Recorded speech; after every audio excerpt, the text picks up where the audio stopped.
Yeah, so I mean they're getting down to the wire, but they're not in shape yet. I think Nick he has something to prove more so than Martin does because a lot of Mm-hmm. people wrote Nick off, especially after he missed the second Olympia. Then Nick Talker started up again. There's like he's got a lot of ground to make up. He needs to win this show. He needs to beat Martin. Mm-hmm. So I know Martin's on fire now. He's climbing up the ranks. I'm with you. When at that Texas show, I didn't expect anything out of him. I think that's where I met you, Ron. Was that the show where Branch coached him? Yes. Okay, so I remember I was like, Martin, he's okay. But then Branch comes up to me before pre-judge and goes, "Let me show you some pictures, man. Show you some video." And That's I'm a like, perfect oh, impression, by the It way. really was. Yeah. I was like, oh shit. I was like, okay, all right. I guess he might be in the mix for this. And yeah, first call out with Andrew Jack, and he was right there with him. So Yeah. Yeah. I that Olympia last year, dude, that I became a Martin Fitzwater believer at that Olympia. Hey everybody, welcome to It's Just Bodybuilding. I'm Big Ron Partlow, and of course I'm here with Dusty Hanshaw and the producer, Scott McNally. Remember to like, share, subscribe, comment, and Ring the bell.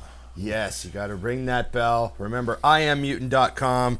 Get your IsoSurge, get your all in, and everyone should get on the gear. Okay, 20% off or whatever they give you. I can't remember, Dusty. Dusty and Big Ron are your codes. Yes. Get in there. Keep us employed. Use our codes, since that's all they care about. Yeah, they don't care about us at all. Other than that. No. Okay, so we are here. Special guest today. You guys know we're trying to bring more guests on.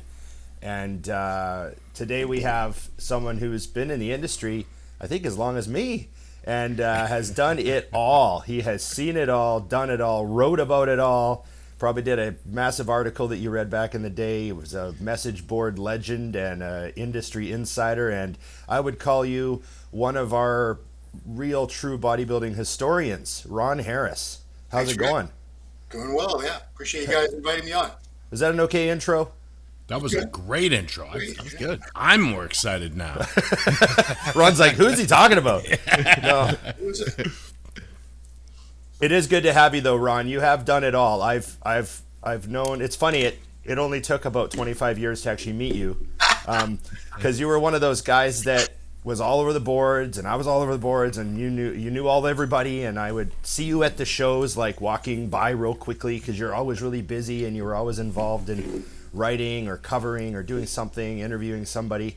And I think the first time I actually shook her hand and said, "Oh, by the way, I'm Ron too." Like, I think that was like just a few years ago. I don't even remember, but we did finally meet.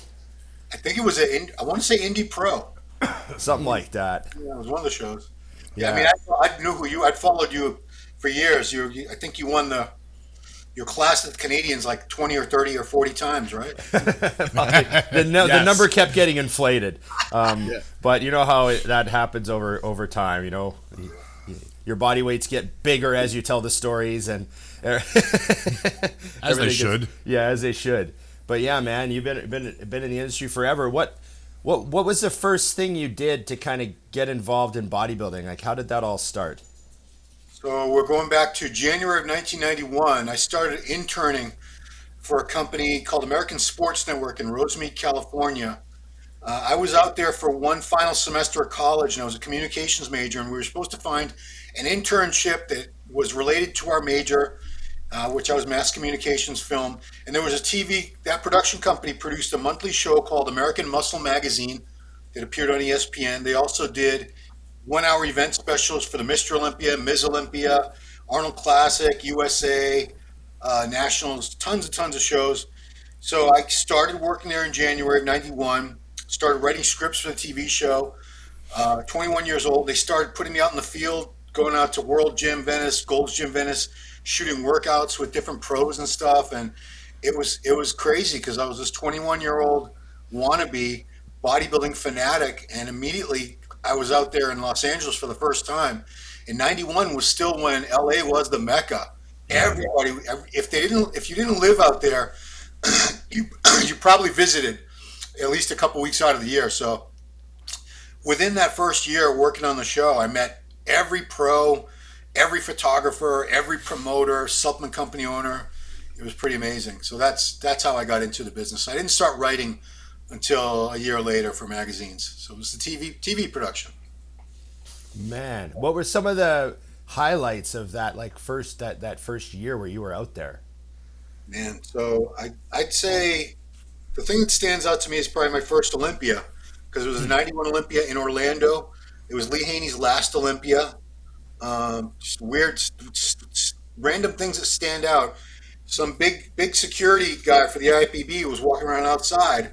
He said, "Damn, dude, you should be on that stage. What's your name?" He goes, "Ronnie Coleman," and it was Ronnie.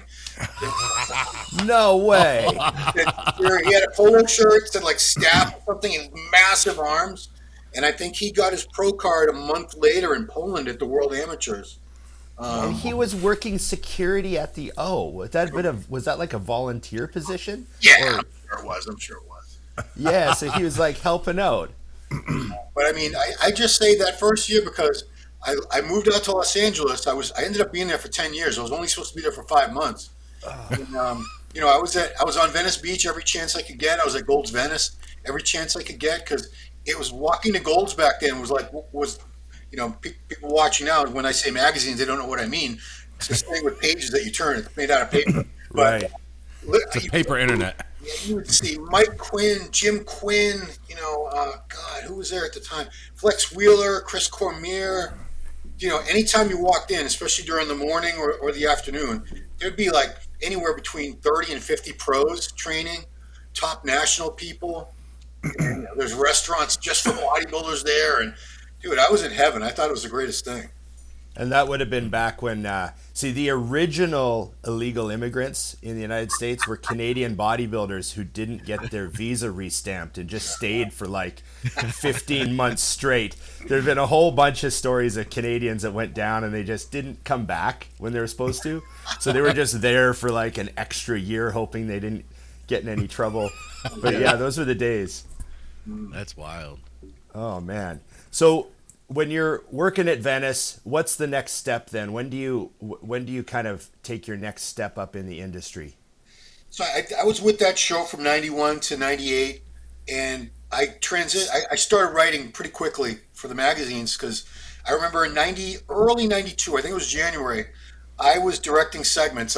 My title was associate producer. Just basically you're calling, you're doing the interviews, you're telling the cameraman what coverage you want, what shots. Anyway, we went down to the Ironman headquarters. At the time was in Marina del Rey. They moved up to Oxnard, and now they're gone completely. Anyway, we were shooting a preview for that year's Ironman Pro Invitational with Lonnie Teeper talking about the favorites for the show. The Swami. Yeah, Lonnie was awesome. And Steve Holman was there. He was the editor of Ironman for many, many years.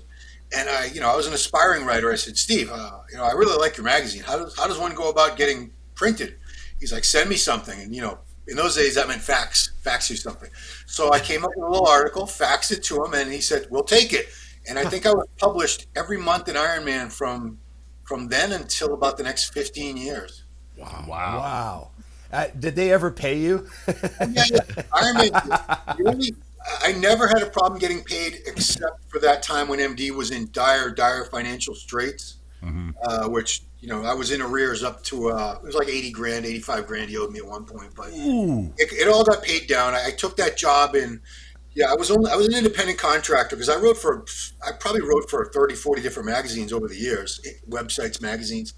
But in January 17, David Bay, who you guys probably know, he got just abruptly let go. And they called me the same day and said, "You want this job?" And I'm like, "No, not really. I don't want to. Let me be a writer. I don't want to do this online editor, make videos. I don't want to do all that crap."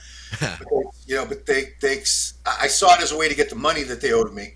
I said, "I'll do it if we agree that you're going to pay me X amount and then pay this amount every week on top of that towards what you owe me." And they did, and it all got paid off. But so I did that until MD went out of business in November 14th, 2023 at 12:27 p.m. Wow. Not that you remember. Yeah. There's two dates everyone knows. There's the Skynet date. Yeah, Skynet. And then there's the moment that MD, stopped being a magazine. Oh, man. Well, we got a list of topics here. Scott, you did a lot of research. Oh, no, that's Dusty. That's That was Dusty's me. That was outline Dusty? there. I was Which means doing that, that. Nicky, Dusty, That were was you really while doing it? making steaks. Coming Anything up that's with these. very organized, the way it's written, I'm suspect as to who it came from. Don't be suspect. You know what I did. Yeah, yeah. So we wanted to hit you with a couple of. We're going to get more into your history as we get on this list, but we're going to hit you with a couple of like kind of current situation topics. Sure. And see what Ron Harris has to say. Let's start with the men's physique division and the prize money stuff. And Use the word I used. Crying about is the word? I see the word whining. whining. The word Go whining ahead. is in the text, Dusty. Okay. About money, and then what your thoughts are on how you've seen making money transform in this industry, and So all I that think stuff. you're referring to Ali Bilal. Yes. Trying to get the other top guys to boycott the Arnold. Yes. So I question. Yeah, I agree. What did he only won $10,000, right? 25. Oh, did he get 25? Okay. I mean, that's not bad, but considering that Derek got 600, correct? 650? No, 600. 500. 600? It was 500 for the 500. Arnold. No, 500 for the 500, Arnold, and 600 then for the did he get Olympia. another 100 for what did you get? 10. He got 500? 10. Oh, okay, 510. 10. Gotcha. So you got 510, yeah. Well, yeah, I mean, that is a massive discrepancy in prize money, but you see that at the Olympia as well, Yep. Yeah. the open winner, because those of us who are on the business side of it, especially anyone who's been involved in contest promotion, knows that open bodybuilding, and to a lesser extent classic, those are the draws. That's what puts the asses in the seats. That's what people pay for pay-per-views to see. It's open men's bodybuilding and classic physique. Men's physique. His argument, I saw a lot of these guys saying men's physique is the backbone of the NPC and IFBB, and I think we all had this. A lot of us had the same comeback to that and said, well, participation-wise, it's the backbone.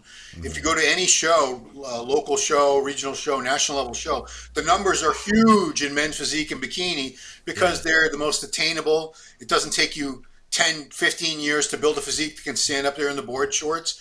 Yeah, it's a great look and they work hard. I'm not trying to say that they're lazy or anything like that, but it's not something that, that old analogy. What do you go to the zoo to see? You want to see something you can see in your backyard like a rabbit or a squirrel, or you want to see a freaking elephant or a 400-pound gorilla? Yeah. And Arnold, what would happen if these guys boycott? If they all actually did boycott, which I think what would happen is if a couple of them would, and the rest would see it as an opportunity for, well, Ali's not in it, Aaron Banks is not in it, so I just moved up 2 spots right there. I'm gonna do it. But Arnold doesn't have all the divisions. He cut women's bodybuilding, he cut women's physique, he cut women's figure. He has the divisions that he wants to include, him and his business partners, and that bring in the money and the sponsors. So if these divisions were making a lot of money, like I've had this argument with women's bodybuilding supporters, which, they work their asses off, but do people really want to see it? It's just supply and demand. If you don't have that demand, you have no bargaining chips. You have nothing to negotiate with. So I don't know if their boycott's going to have any impact. Do you guys honestly think if Arnold cut men's physique from the Arnold Classic weekend, there would be an uproar? I think that he'd make more money because he wouldn't have paid to have so many athletes be there. There you go. I think if Arnold were to cut physique for a year, it would never return because the bottom line would actually probably look better. Yeah. And I think that's the part that gets missed amongst these guys, Ron, and I know you touched on it, is they don't understand that promoters and the NPC are not the same. So the fact that a bunch of money is being made by the NPC, which of course is owned by the IFBB, does not have any effect on the amount of money a promoter is willing to pay. Yeah. And I think if they were to see the numbers, and this is a guess, but I would be willing, I feel safe in saying it's kind of like the WNBA. Like, do you want us to work it backwards and show you? Oh, in that case, we should really be paying the winner $10,000. Yeah. You know? And that's not, like you said, it's not a diss on them. I mean, I'll be honest, when he walked out, and he was Chris's guy, I didn't even know that, I was like, who the hell is that? Yeah, I turned to you, Dusty. I was like, dude, that guy could be in open bodybuilding at like a national level show and win the whole thing, And I look at those guys and I'm like, listen, at the end of the day, and this is kind of something I want to touch on with you too, Ron, is you can't, no one should be going into bodybuilding saying, I'm going to make a living winning shows. Good Unless you're top, I mean, maybe 10 as an open guy. Maybe, you know what I mean? So it's like, you got to be thinking outside of the box. And when I look at a guy like him and how well he spoke, although his information wasn't great, I was like, I could help you make a ton of money. You're a good-looking kid with a great physique who speaks well. I could line your pockets in a year. Call me. I'll take 40%. Let's get you rolling. You won't care about that 25 grand. Yeah. Yeah. Yeah. I think it's very WNBA-ish, and I think my background is very much like, it doesn't matter if you're the best in the world if people don't care. And no one owes you any money. You know what I mean? These promoters don't owe you any money. I've promoted shows. I know what it's like to add a pro division, and the show goes great and everyone loves it. And at the end of the day, you sold as many tickets as you did the year before without the pro division.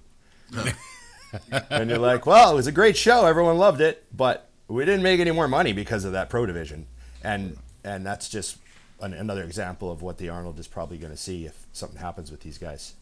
I think I do watch parties when there's a free live stream and I'm not impinging on their profits. Like the Olympia, my live stream actually got shut down. I got a strike from YouTube. But anyway, I was doing the Arnold. For the Arnold, I was doing it, and different divisions come on. And in my left corner, while I'm doing lives, I can always see how many people are watching right now. Yeah. And I'm just, these aren't the exact numbers. I'm just going to throw it out there. So if like the men's open judging was on, there's maybe 4,000 viewers watching at that moment. Then those guys leave the stage and men's physique comes on for the confirmation round. I see it drops down to like 800. Yeah. So, I'm not manipulating those numbers. That's just a reflection of the interest level. Granted, maybe my channel is a bit biased. Maybe people that subscribe to my channel are more inclined to only want to see bodybuilding and classic, but still, it tells you that aside from, they do have their own media outlets. They have their own, men's physique has channels that cater to them and Instagram pages, and that's where their fans gravitate towards. But generally speaking, I think for any promoter, the prize money, they have to pay out a lot of prize money for open, and the sanction fees are the highest of any division, but that's the most return investment. If you have a men's open show and you're selling pay-per-views, especially if there's a few big names, you're gonna get some good money back in pay-per-view buys, and you're gonna sell out your venue.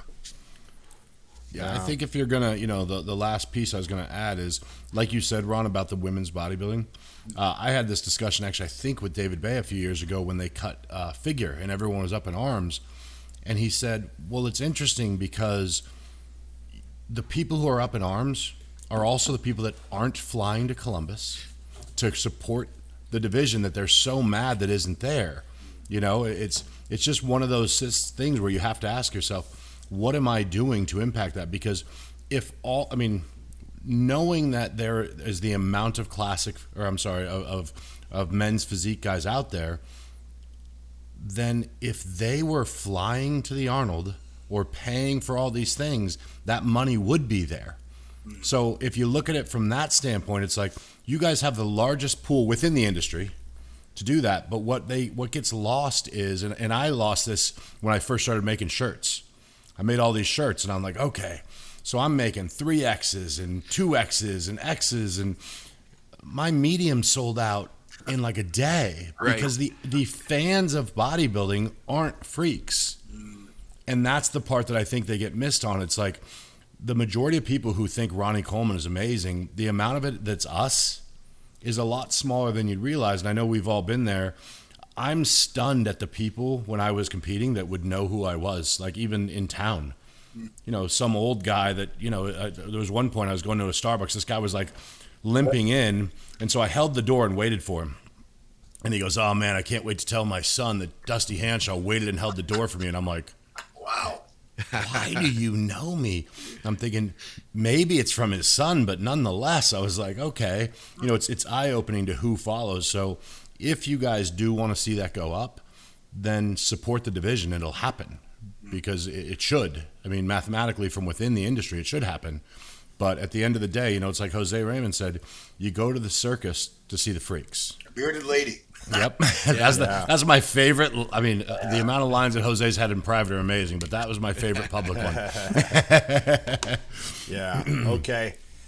Next up, we got the Bob and Nick stuff, and now I know this was so 10 days ago, or however long it took Nick to get a shirt printed.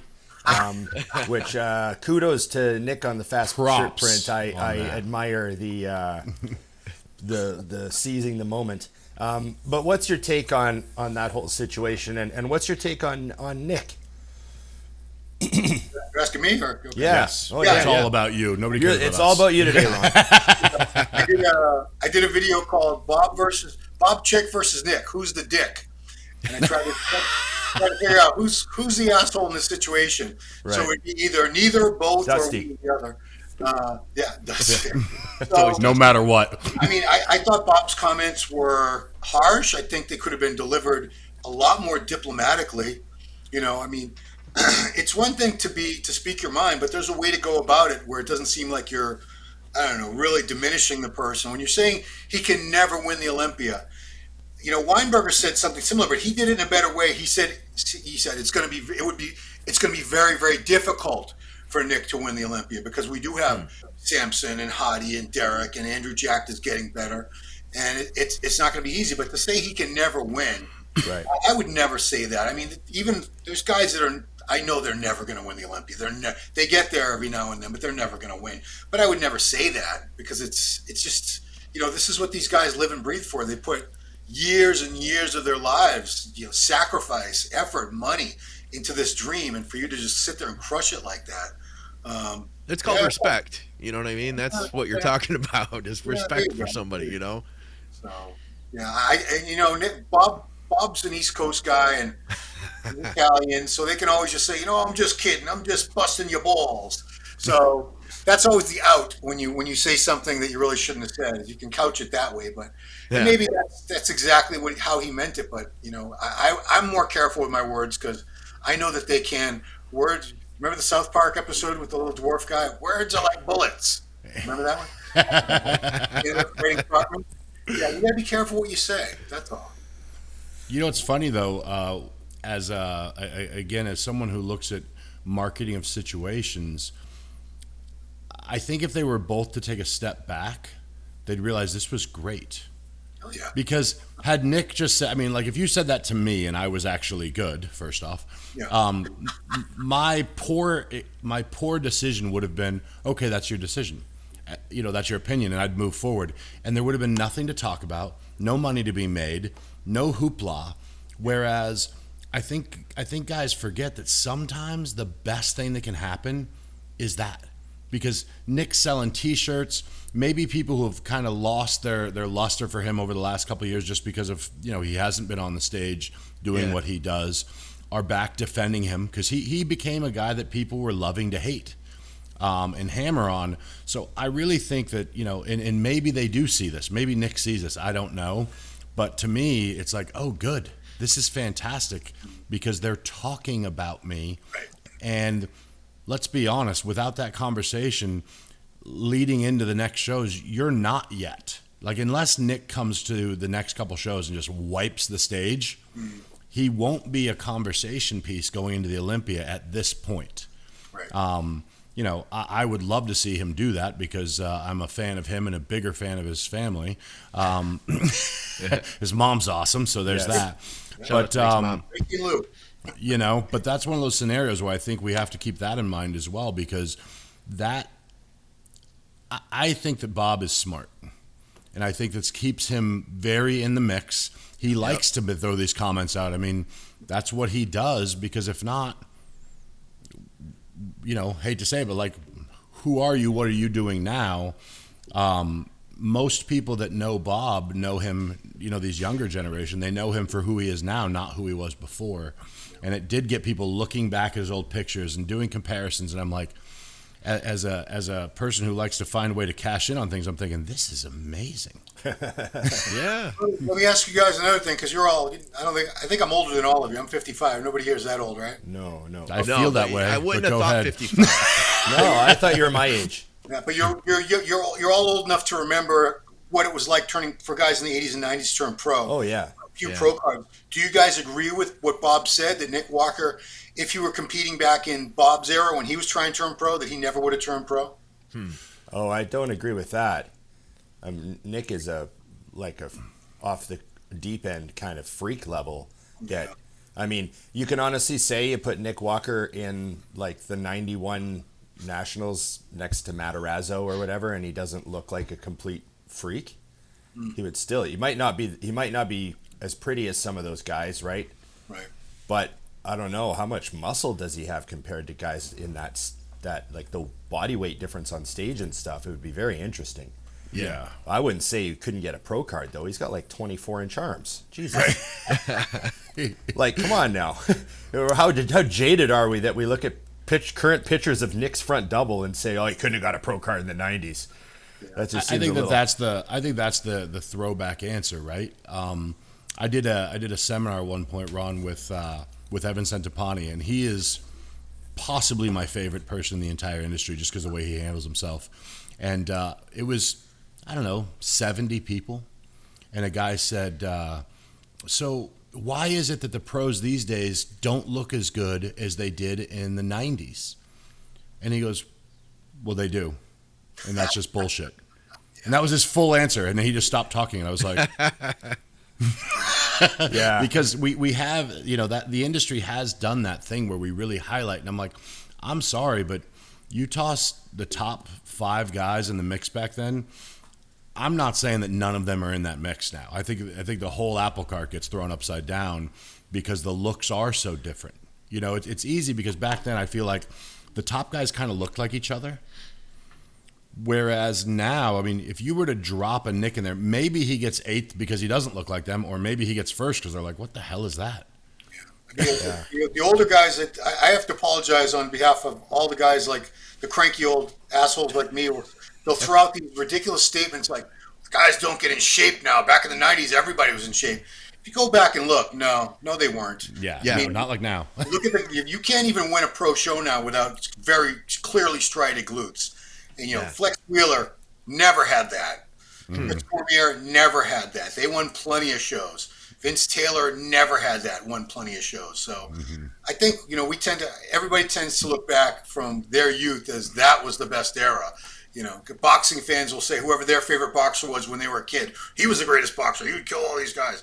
So the guys today they're just as good. It's just times have changed. Yeah.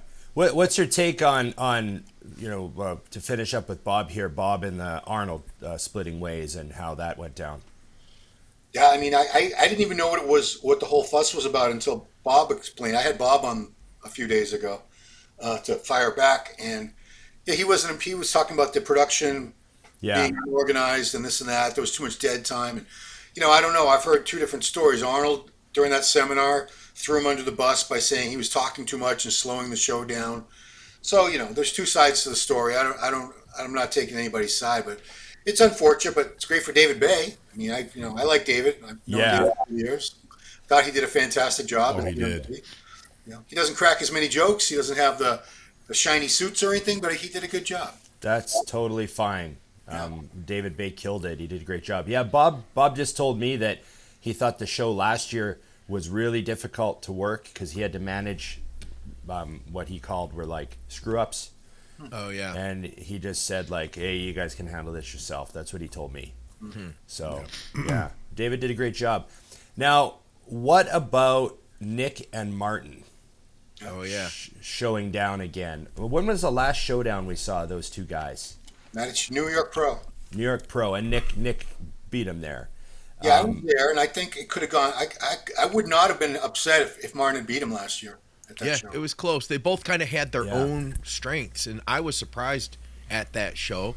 I thought Nick is so big, he's got to win this. But then when you see him side by side, it's like, but man, Martin's back isn't any smaller than Nick's. In fact, it's maybe even a little bit bigger in some areas. Like they really compared well.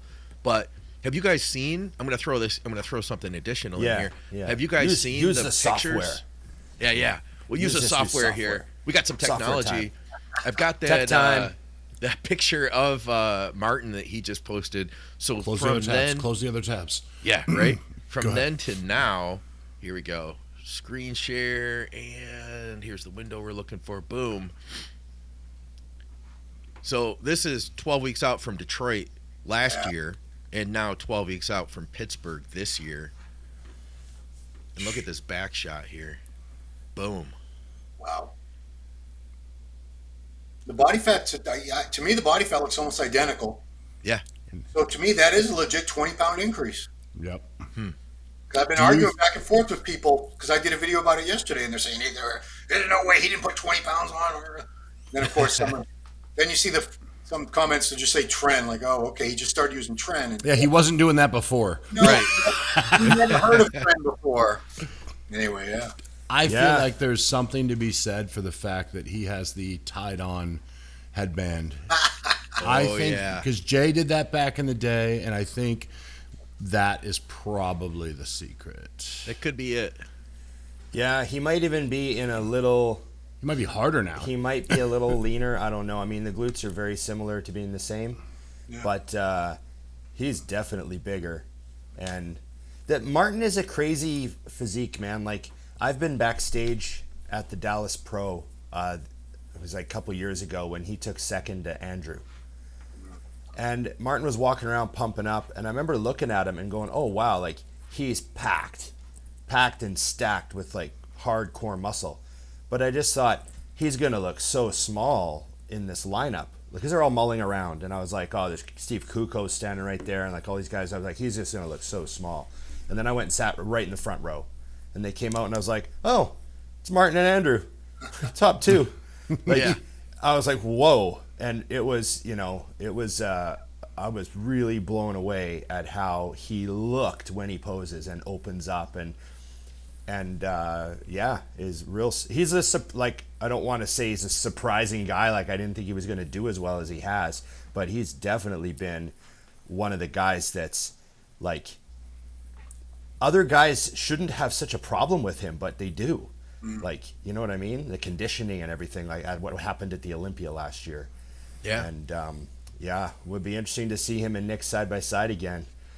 Fuck. So Ron, I'm the guy that has to do this because it's me. Who's winning? Nick at his best or Martin at his best? Go ahead, Ryan. Well played. Well played. Yeah. Old Ron. So the Nick Walker that took third place at the Olympia in 2022, I still think that Nick would beat Martin right now. I don't know if he can replicate that look. Yeah, he's freaking massive. I mean, that's I hate to make it sound so stupid, but it's almost like I feel Martin lost the New York Pro last year because of Nick's arms. They're just so in like almost every shot, they're just so overwhelming. I lost the show because of arms before. I know exactly what you're talking about. I lost for a lot more reasons than that. And because Martin's legs are clearly better. There's no argument about that. The lower body on Martin is definitely better. The side leg shots on Nick are really good. It's the front. Because he's so thick and wide up top that he doesn't have enough sweep. Yeah, I mean they're on someone who didn't have such a freakish upper body, those legs nobody would be talking about it. Oh, his legs are shit. He needs a better leg. Right. I did not say that. It's interesting. We're seeing the updates. Of course, we still have how many more weeks to go? 8 weeks? 7 weeks? 7, 8, yeah. Yeah. So I mean, they're getting down to the wire, but they're not in shape yet. I think Nick, he has something to prove more so than Martin does, because a lot of people wrote Nick off, especially after he missed the second Olympia. Then Nick Talker started up again. There's he's got a lot of ground to make up. He needs to win this show. He needs to beat Martin. So I know Martin's on fire now. He's climbing up the ranks. I'm with you. At that Texas show, I didn't expect anything out of him. I think that's where I met you, Ron. Was that the show where Branch coached him? Yes. Okay. So I remember I was like, Martin, he's okay. But then Branch comes up to me before a prejudge and goes, "I'll show you some pictures, man. I'll show you some video." That's a perfect impression, by the way. It really was. Yeah. I was like, "Oh shit!" I was like, "Okay, all right. I guess he might be in the mix for this." And yeah, first call out with Andrew Jack, and he was right there with him. So that Olympia last year, dude, that I became a Martin Fitzwater believer at that Olympia. A lot of people Yeah. did. I think a lot of people did at that point. You know, I had a funny quote from Branch from that same show. I saw him backstage after it was all over. And Yeah. I was so impressed with Martin's second place finish, the fact that he beat Steve Kuklo in Texas and all this other stuff, right? And everyone was like, man, Martin did awesome. There was this massive positive vibe. Like everyone's like, oh, Martin did so awesome. And I'm walking and I see Branch backstage. And I go, hey, congrats, man. You guys kicked ass. He goes, oh, fuck, came to win. It's like Branch wasn't having any of that second. He was like, thanks, man, but it's not. It's just a second. It was like a total, like, you know what I mean? I was like, you know, that's why he's Branch is always there to win, man. He's always there to win. Never happy. I mean, you know, his current coach, Stefan Kienzel, Boss of Outlaw, what I saw him accomplish with Martin in that 24-hour span at that Prague show just gives me so much confidence in their partnership together, because he was looking. I know he had like a hamstring pull during the judging, so he just started flooding with cortisol and smooth and blurring out and everything. But he came back, because I had Bumstead beating him that first day. It's crazy as it sounds. Oh, right, that show. Yeah, the Prague show. I had Bumstead ahead of him. I was like, it's, you know, Martin looks more like a bodybuilder, but dude, something was off. And then 24 hours later, pops up looking fantastic. So, yeah, I want to say Nick's going to beat him, but I don't know Martin. Martin could very well beat him. You know? Martin beat Derek Lunsford a few months ago. Yeah. Okay, let me ask you this question. How badly is the industry and the classic division going to miss Bumstead? It was almost like a death in the family. It's, you know, he's still around, he's still active, but that was the flag. That was the God.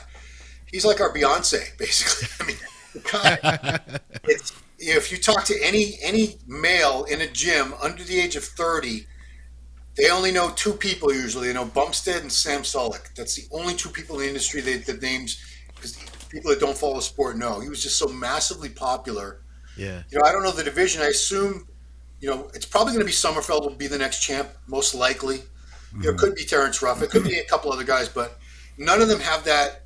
I don't know. It's almost like a legendary status about them, like this charisma. Yeah.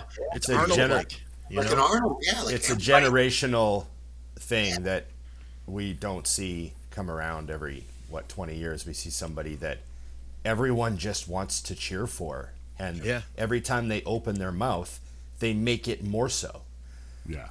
And the key line in Chris's, by the way, the greatest retirement speech of all time, hands down. I've said it a bunch of times. The key line in Bumstead's retirement speech that I say it, I've told it to a bunch of people, is when he said that when people get on top, a bunch of people usually want to see them fall. And I have never had that. Yeah. And he just said, thank you very much. Because, like, you know, he's saying none of you have ever, I've never really heard anybody say they want me to fall and not support me. And, like, I spent all these years at the top just being loved and appreciated, which is bizarre. And that was really interesting. So I don't know if we'll ever see that again, because every other champion we've had has had a whole, like, great wall of haters. in this industry, Ron? In this industry? Yeah, surprisingly enough, this amazingly supportive and positive atmosphere that we've generated. Yeah. So I don't know what you have to say about that, but Well, think about. I mean, I can't think of anyone other than Bumstead that I've never heard anyone talk shit about or wish ill upon. And particularly the fact that he's so successful on and off the stage. You know, he's not even. He just turned 30. I think he just turned 30 a few weeks ago. So by the time he was in his late 20s, he had 6 Olympia titles. He was part owner in Gymshark, part owner in Raw Revive. Someone who's that successful so young, usually they get a lot of hatred, a lot of jealousy. Yep. People just make memes about them and come up with, you know, funny nicknames for them. But yeah, Bumstead, because he always stayed humble. He was always self-deprecating. He made fun of his own lisp. He sold shirts that say I tried his pre-workout called Savage. the Savage shirt was one of the all-time greatest shirts ever. Yeah. He's one of the few people, even if you wanted to hate Bumstead, I don't know how you could. Right. There's nothing hateable about him. Right. Yeah. And I feel I don't like know if Meadows, these other Meadows, guys have that quality. Meadows yeah, was maybe close. You know, Meadows had that kind of that feel too. yeah, Meadows, and the late Peter McGuff. Felt Yeah. like, There you You go. know what's great though is about Chris is he wasn't loved by everyone because of a lack of standing on his own views either. Because most people, if you're not hated by anyone, it's because you kind of skirt around and make sure you're saying all the right things. And he I shouldn't say was, but within the sport, he is someone who he does it his way, and it's just everyone goes, yeah, that's the right way. Like, usually we can all look back, and I was going to ask you about yourself in this in a minute, but like we can all look back at things and go, although it all worked out, I would have changed this and it probably would have been better, or I would have done that. And you look at Bumstead and you're like, dude, you couldn't have done anything better. Nothing. Yeah. Nothing but net. Yep. Yeah. Hey, I got one other competitor I want to bring up. So you guys just mentioned how Boss Outlaw is working with Martin. How about this guy that he's also working with? You guys tell me what you think here. Where's He's my screen terrible. tips at? Yeah, worst, Which one the would be the worst, one? the worst. Let's see if I can bring this one back up. Hold on just a second. Here we go. Ah, How about this guy? Did you guys see this video? This is incredible. wow. When was this? Is this recent? I'm not sure when this was, but he just recently posted it. Wow. So look at that. Mini Ronnie Coleman. Yeah, Right? I know we say it, but it really, Boom. there isn't really another. Look at that. Wow. It's sort of got a Flex Wheeler mixed with Ronnie Coleman Bubble. vibe, Yeah. Wow. with a little bit more Ronnie Coleman. But that's just, I mean, what else do you think Clarita can accomplish with this physique, Ron? Like, this is, I mean, we've never seen anybody look like this out of 5'2" frame. 5'1". He's down. 5'1", yeah, 5'1". Don't give him more than he's got. Yeah. What's your opinion of Clarita right now and how he fits in? Yeah, he's proven that he's a worthy open competitor. He won that Legion show. A lot of people I've talked to had him ahead of Bumstead at the Prague show, just behind Martin. Been top 5 at the Arnold a couple times now. But I don't think he wants to give up the 212. He wants that title back.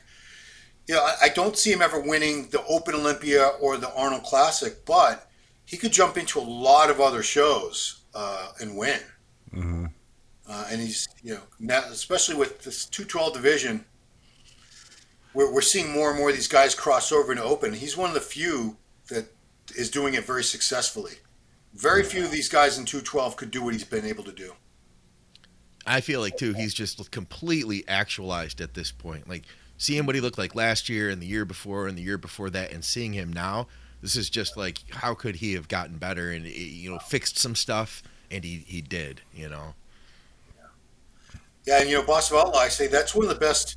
Well, I think there was 2 or 3 weeks between Olympia and Prague last year, right? It was either 2 or 3 weeks.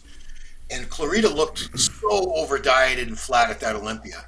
It was embarrassing. I felt bad for him because his legs were down. Everything was just deflated. And by the time he got to Prague, I was like, holy crap. That's the Shaun. That's Shaun Charida right there. That other Shaun, that wasn't really him. Yeah.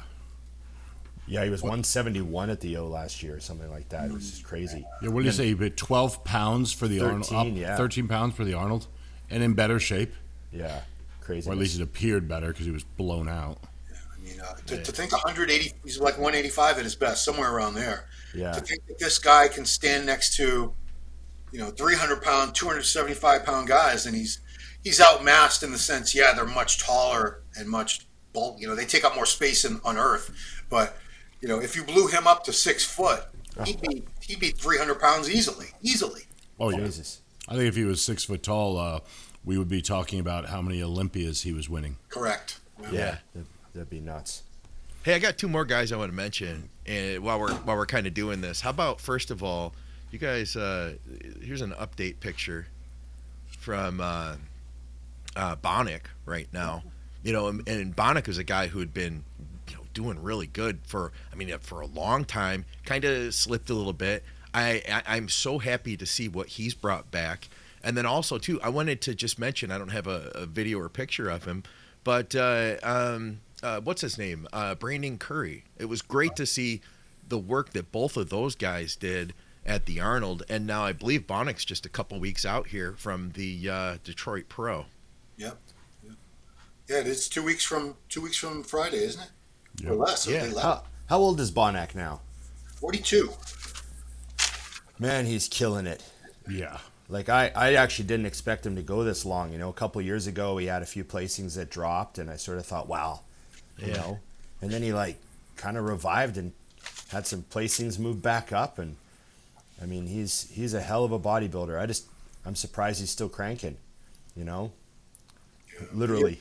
Curry too. I mean, I don't see Curry ever winning the Olympia again, or an Arnold, and I don't see Bonac winning either of those shows again. But for them to still be, you know, top 4, top 5 at shows this level, when they've been around for, you know, Bonac's been a pro for, I want to say 12 years, something like that. It's been a while.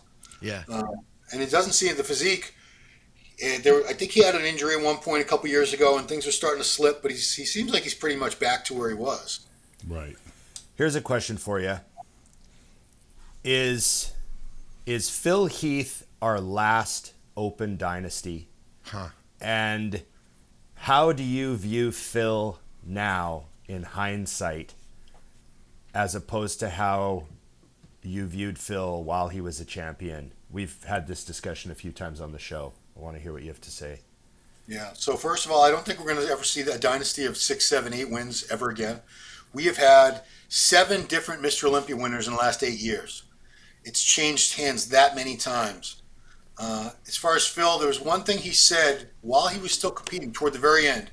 He said, "You guys will miss me when I'm gone," because he felt underappreciated, because he did get a lot of hate, and I think the movie Generation Iron had a lot to do with that. Yeah. The way he was portrayed in that movie as this arrogant a-hole, the way like Apollo Creed was in the first Rocky movie, just these flashy cars and jewelry. And anyway, I think looking back, most of us really didn't appreciate how good he was while he was competing. Because if Phil at his best, the 2011 Phil Heath that won the first Olympia, he'd wipe the floor with all these guys right now. Yeah. Just like I say, Ronnie Coleman at his best, he'd wipe the floor with all these guys right now. Mm-hmm. Not even a question in my mind. Phil, I think Phil, I was a fan of Phil then, but I think I'm more of a fan now, years later, that he's been away than I was even when he was competing. Yeah. The qualities to the muscle, because we see guys now, I'm not going to pick, I won't be individual. We see guys that don't have like a lot of separation and detail in areas like the shoulders, the arms, the chest. They're just kind of like blobby, like almost shot up or whatever. But Phil had such clean muscle separation. You could see every freaking fiber. Even that year that he lost to Shaun Charida, he had the hernia. But if you look at all the pictures, he had the glutes, the hams, everything was just dry and striated, fibrous. He took conditioning and fullness to this whole other level that I don't know when we'll ever see something like that again. My main thing with Phil is when I look back on his best pictures and I compare them, I cannot believe, like, we were saying stuff like, oh yeah, he's a current champ, but like, he's not like an all-timer. He's not Ronnie. He's not. And now you take those pictures and those video clips and you put them next to the all-time best, and you're like, well, Jesus, he wins some of these poses. Right. Like, the talk of Ronnie being the hands down squash everyone, no comparison. I that doesn't bode with me now after, like, we got 2012, 13 Phil, put him side by side. Man, there's some poses he doesn't give up. Yeah. And I think Phil is greatly underappreciated, and I agree with you. I don't think we'll see another dynasty like that. I think that nickname, the gift, hurt him so much. Yep. Yeah. Immediately, in a lot of people's heads, like, oh, he's just lucky. He just had a gift. When you think of someone that's very gifted, you think they didn't work very hard. And, he gets so much shit too because he didn't train like Ronnie. Right. Yeah. The training, I know you guys are very strong, especially Dusty's a very strong human being. I know this. But the fans love to see that. They love to see the guy with the great physique who can also squat 800 pounds and deadlift 800 pounds and uses all these crazy barbells and dumbbells, 200-pound dumbbells, they don't get as excited when a guy just loads some plates on a hammer strength machine. It's just visually not as, I don't know, thrilling. Yeah. So Phil got a lot of shit for that when it really had nothing to do with. Phil was doing exactly what he needed to do to look the way he wanted to look to keep winning Mr. Olympia, which he did 7 years in a row. You know, only Lee Haney and Ronnie Coleman were able to do a little better than that. But it's just weird how the fans. I wonder how many of those fans feel differently about him now. Yeah, I think most do. I think most do. Yeah, I had a very good friend that shot a bunch of content for us at Mutant. His name was Jonathan, but he actually shot all of Phil's DVDs back in the day, like Becoming 13 and Still the One, and like all those DVDs he did when he was winning the O and all that. Yeah. And so I remember, you know, Jonathan and I worked together a lot, and I asked him a lot of questions, like, because he shot content for a lot of people, and I was like, who trains the hardest? Like, what's some of the... He's like, oh, I shot a leg workout for Phil for one of his DVDs. I just couldn't believe how much volume and how fast he went and how hard he trained. It was one of the sickest things I've ever filmed. Yeah. And he's like, people don't give him enough credit. And I was like, oh, okay, interesting. Well, it doesn't, you know, at the end of the day, if you're watching clips of a video, you know, there's nothing quite like watching Ronnie Coleman deadlift 800 and then turn around and row 495 then T-bar row a Volkswagen. Eight plates, You know, all back to back to back, knowing, oh, by the way, he's going to come back this afternoon and train again. Yeah. But like the funny thing about the gift thing is they're all the gift. Right. Like that's the part I think people get confused on. I had people that would do that, Ron, back in the day. They'd see me train and they'd say, well, you don't have to train. Look at Phil. And I'm like, you're comparing a human, me, to that. Like, Phil doesn't have, like you said, he doesn't have to train that way. I don't think he would have been better if he did. Right. No. So it doesn't matter. He was, like you said, he's doing what he had to do to win. And I think Ronnie was doing what he knew to win. Yeah. Same with Jay, same with, you know, on down the ranks. And where people get thrown off is when they start doing what other people are doing in an attempt to win. If you look at the history, when was Jay at his worst? When he tried to play Dexter's game. When was Dexter at his worst? When he didn't realize he was getting older and he should probably do a little cardio. Right. You know, I mean, as soon as he found out where the treadmill was in the gym, he was winning again. And someone just had to show him how to use it. Cause You've never needed this up till now. He had won 16 shows without it. So it was like, oh, hey, let me show you how to turn on the treadmill. And then he was back to winning, you know. So it's a fascinating thing to look at in hindsight, because I think you nailed it, Ron, is he was demonized because in the day, back then, bodybuilding was based on message boards and magazines. He was hated because Kai was loved. Yeah. It was all marketing. It was neither human, because if you've met them and spoke to them, you know, Phil was one of the first guys to make sure to comment on stuff. To this day, he'll be the guy that comments if I post something up about my family. He doesn't say anything about bodybuilding stuff, but he'll be the first to be like, oh, that's awesome. And you're like, yeah, that's who he actually is. But the industry made him out to be this dark person just because it was an easy target. I mean, again, going back to the movie Generation Iron, it was a semi-realistic. I don't very semi. It was very scripted. You know, the whole thing. Kai was presented as this underdog who lived in the projects, which he didn't live in the damn project. Somehow he was able to maintain a housing projects apartment. I don't know the government how that works, but it sounds fishy. Yeah, guys making deep six figures, but he still owns that thing. I mean, it's not unheard of. But he had a house in Brooklyn, I think, and he had an Escalade and all this supposedly. But they made it really. They painted Phil as this jerk, spoiled, arrogant asshole, and Kai was this, you know, guy just scraping and clawing, trying to achieve his dreams and this and that. And it wasn't reality, but people bought it hook, line, and sinker. Yeah. And Kai just became more and more beloved and famous, and Phil got more and more hated. But I tell you, we go back to rivalries. Those was 3 years in a row where it was Phil and Kai first and second. Those are some amazing Olympias. Yeah. For those of us who got to see that time when he whacked him with his ponytail on stage. Oh yeah, wow, that was awesome. I wonder how many live streams they would sell now if they had Showdown #3 and the ponytail's gonna come out and we're gonna be some elbows in the pose down and there might be a fight on stage. Like, imagine if that was, because the live stream numbers were they even doing that back then? It was in its infancy. They had them. You just had to hit reload a bunch of times. He was like, yeah. But like, that'd be amazing. They're probably dying for another ponytail incident on the live stream. Yeah.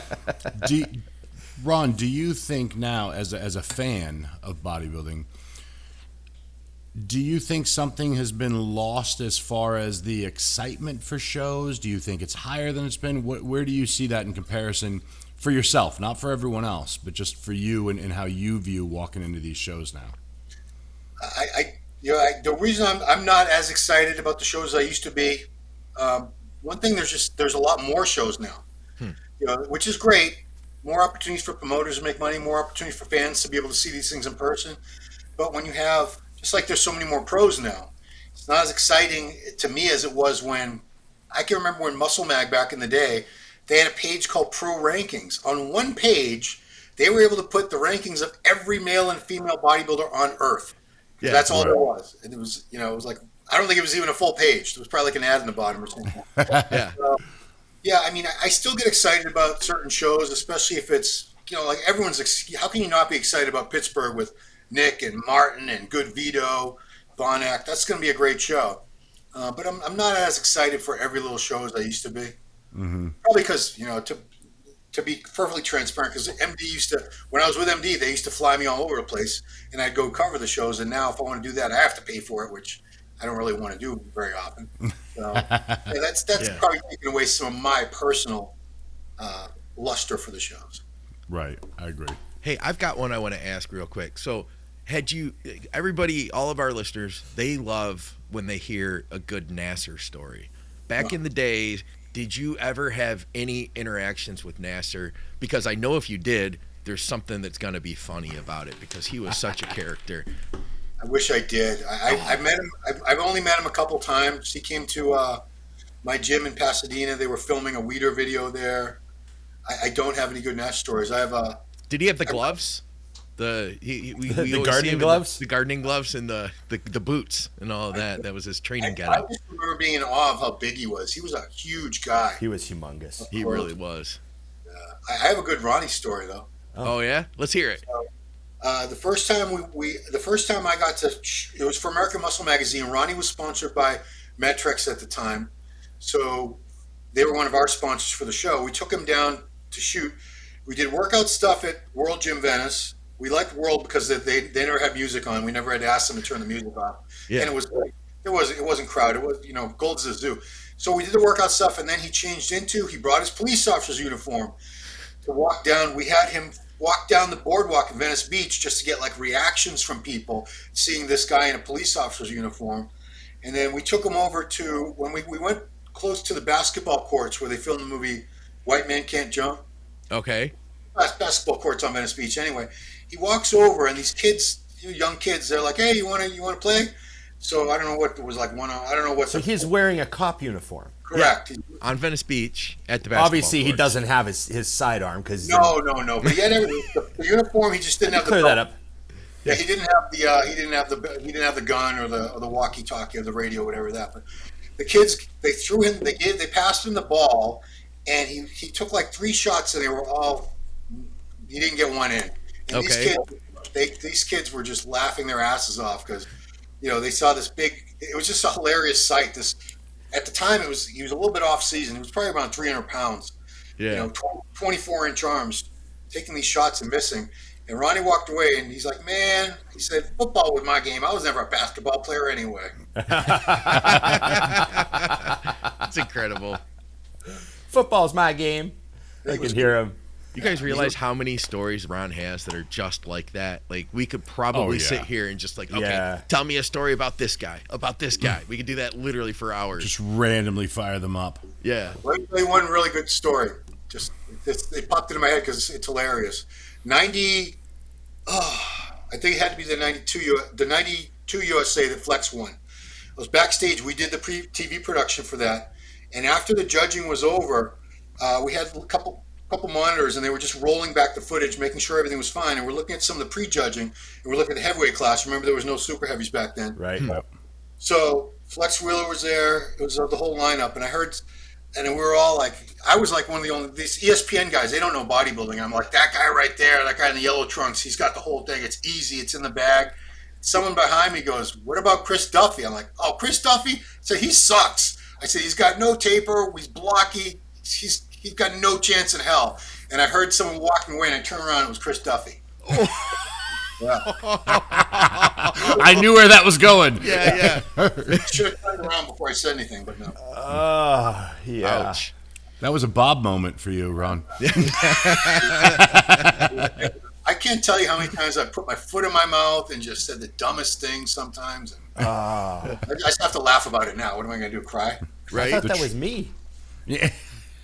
We all do it. Yeah. Oh, yeah. So one last question here. Well, I know we've had it for an hour here. Now that we've seen everything we've seen with the industry and technology and writing kind of going by the wayside to a degree, what would you have done differently, 10 years ago to kind of, if you could have foreseen where everything was going to go, to give yourself, a jump start on everybody else? Bought Bitcoin. Bitcoin. Yeah. That does not count. Yeah. No Bitcoin included. Yeah.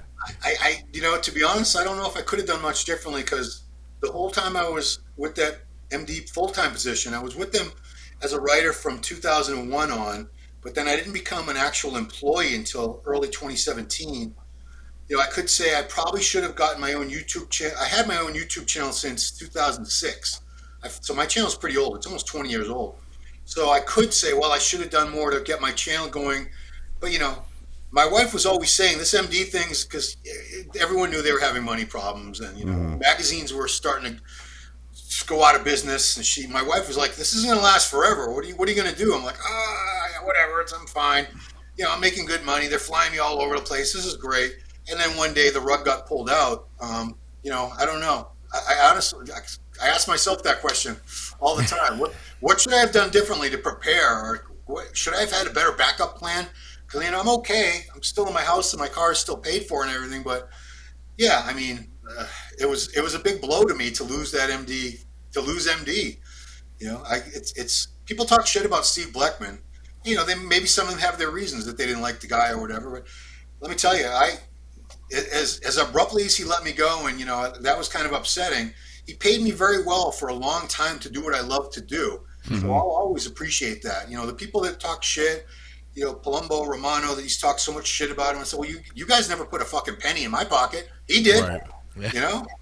A lot of money. He put a lot of money in my pocket. So I'm not going to join in, because he tried to get me on right after that, and I know he just wanted me to slam Steve, and I'm like, no, I'm not going to do it. Right. Right. What? Let me ask you this though, because I think this is an area that we could kind of touch on with the current with bodybuilders and stuff too. Since that's happened, how have you pivoted, and what are you doing? Yeah, I was like everyone else. I do online coaching, so I have a few clients. It's not a massive income. It helps out a lot. My YouTube channel, you guys all have YouTube channels. Trying to get that, always trying to build that and get more views. My channel is called Ron Harris Muscle. Please subscribe and do all that good stuff for me. Absolutely. But that's really been about it. I just today started a sponsorship deal for the channel with somebody. So I've never had a sponsor, so that's nice. Too. So finally, but yeah, thank God I have a very hardworking and understanding wife. She's worked since she was like 12 years old herself.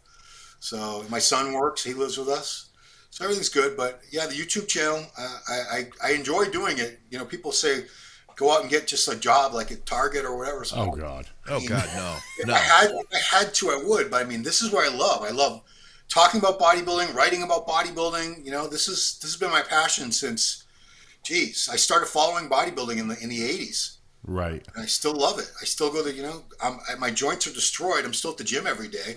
I love this shit. Just like you guys, you would never walk away from this. Oh no, yeah, that's kind of why I asked though, because I look at you, and like we said, just this easy conversation, and it's like, what's that? We're echoing. I think it's gone now. Yeah. You good? Yeah. Yep, you're good.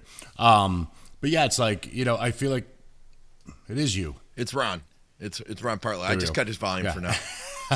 What's I feel like there's a endless spot for you because of your experience already, but also how it kind of moves forward. So, I'd be excited to see what you do with the YouTube channel, because I am seeing now because I still work with a lot of younger guys and see them in the gym and things. There's a lot of new guys coming in that are starting to be like I was, where when I first came in, they kind of want to know what happened before. Yeah. And those behind the scenes stories are really cool, because back then we didn't have what we have now. Like, I do feel like, as much as I love, social media pays my bills. I'm very, very happy that exists. It's how I created a career in the sport. But before it was a lot more exciting, because you waited for Ron Harris to tell you what was going on. You waited for these things, and these stories like you have, you could just rattle them off with people. And I think it also kind of gives you you have a seat at the table when you go to any show you want to now, because you've earned it. You put in that kind of time, like the top guys are going to be more than willing to sit down and have these stories and see them go up on your page, because they know, like you said, you are loyal and you're not doing some of the other things that go on within the industry when people are bothered. Because I'm like you. I had the same thing with Steve Blackman. He wanted me to do a shoot after the USA's one year, and he didn't know me yet. And I was like, absolutely, I need $1,000. And he was like, oh, no, you're going to be in the magazine. I'm like, oh, I don't care. And he was like, what? And I was like, yeah, you got to pay me just $1,000. And he goes, all right. Yeah. And that was it. And just because no one else was asking, and I was like, listen, I can't pay my mortgage with a magazine picture. So, and he was totally fine with that. And so ever since then, I thought, here's a guy that, in my opinion, and even if he had said no, I'd have been fine. But he got it. He's like, okay, well, I want you bad enough to do it, so go ahead. And it was $1,000. That's pennies to him back then. So, a good win. So I could bother you for hours on this show, so I'm going to shut up now. But I loved having you on and getting a little peek at some of the back stuff. But I'm more looking forward to seeing it grow on your YouTube channel and stuff, because I really think there's a spot that maybe you don't even realize is wide open, that truthfully you and a very small group of people can fill.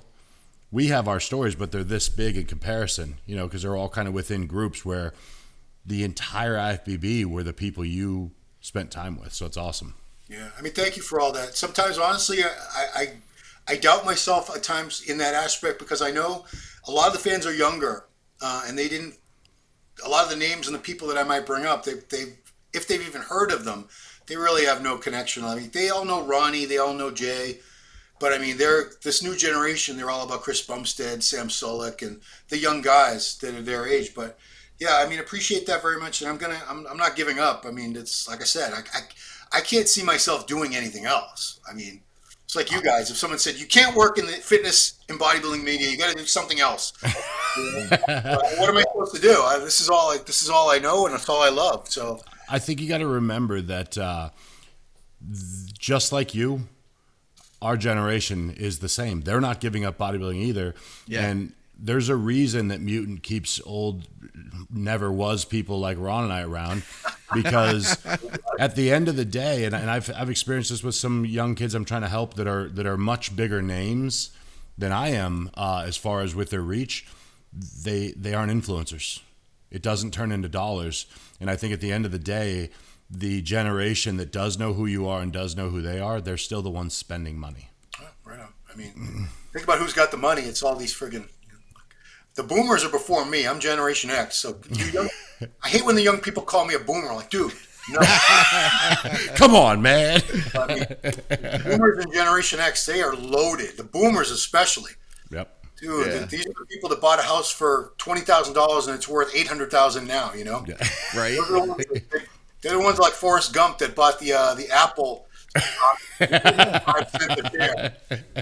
Exactly. So good. He did. Weekends to just do nothing. Yeah. No. Hey, thanks, Ron. Thanks for your time. And like Dusty was saying, I hope a lot of our listeners who maybe haven't, seen all your stuff or, read all your articles back in the day or anything, they'll know that when they see something by Ron Harris, he knows what he's talking about, and they can consume that content knowing that it is done with a bodybuilding mindset that spanned, close to what we're going on 35 years now, something like that. It's 35. Yeah, it's 35 years. Yeah, that's awesome. That's awesome. Thanks, man. We appreciate you, Ron. How can people follow you? What's your Instagram handle? All that stuff. So it's all Ron Harris Muscle. So go to Instagram. It's just Ron Harris Muscle, all one word. And the YouTube channel is broken up with Ron Harris Muscle, but I think we can all find it. But, yes. Yeah, I appreciate it. Anybody wants to check it out. I really do my best to put out the best content I can and try to make it intriguing. And I do try to get some of the information about the old days out, because there's a lot of people, a lot of stars. I'm like, you mentioned that we were talking about Nasser. I guarantee you, some of these people watching, like, Nasser, who's Nasser? What's Google, a Nasser? Google, right? You need to Google now. There's a lot of greats from the past that I think really deserve to be known by the current generation. They should not be forgotten. Agreed. Yeah, history's 100%. important, but muscles are importanter. Okay. Thanks, Ron. Thanks, Ron Harris. Appreciate you.